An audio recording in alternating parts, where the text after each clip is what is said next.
Hello and welcome back to our video series on photography. So this is our last video on photography and we've talked about a variety of different techniques. And hopefully some of them have helped you to become a better photographer. So the last thing that we're going to be talking about today is quite possibly the most important part of photography. Oftentimes we forget that photography is an art form. We're creating a piece of art. And I think the best way to do that is to create a photograph that tells a story. And taking a photograph that really does capture a moment that happened only in that little fraction of a second and then did not continue.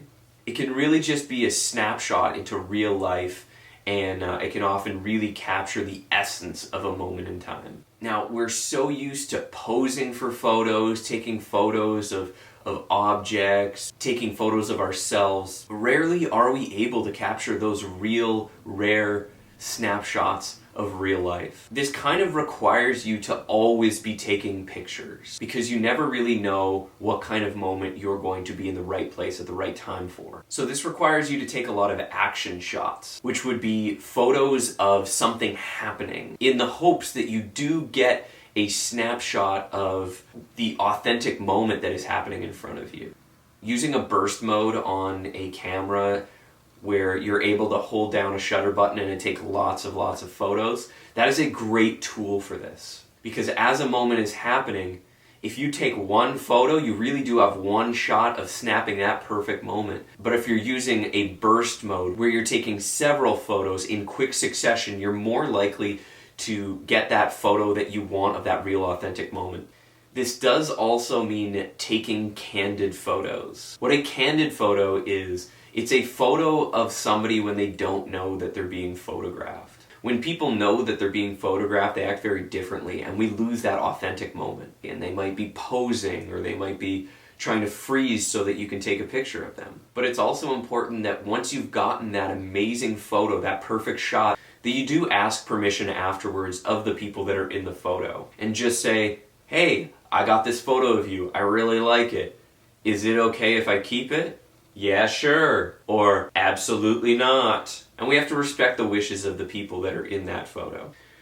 So we had talked about early on in this series of videos that the longer somebody looks at a photo, typically the more value that photo has. And when you see a photo that has a story within it, it causes your audience to stare at it for a really long time and really think about the story that they see within this photo.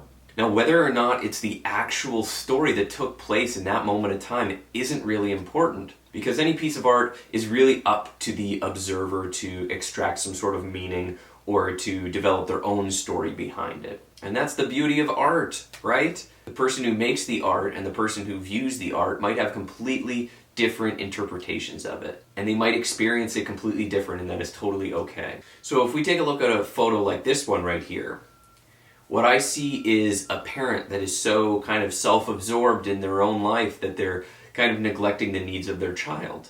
But what might have actually happened in this photo when it was taken is that maybe the parent and the child were smiling and about to take the photo, and then the child hurt themselves and they started crying. Whether or not the story that the viewer kind of makes up in their mind it matches what actually happened isn't really that important. So let's take a look at some other photos here. And I want you to think about what kind of story you see inside of them.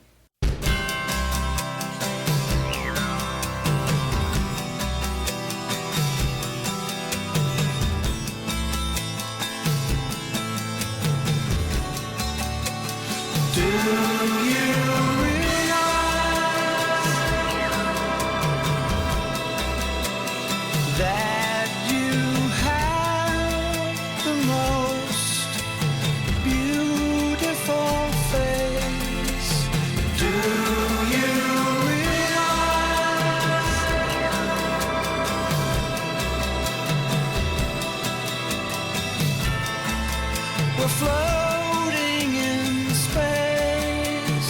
Do you realize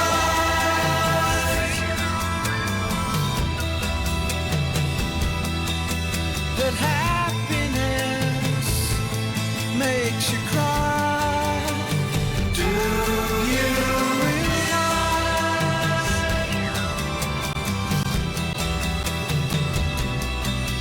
that everyone you know someday will die. Now for these photos, if you are going to send any to me, I would please ask you to ask the permission of the people in the photos and tell them, hey, I'm going to send these to my art teacher for some feedback.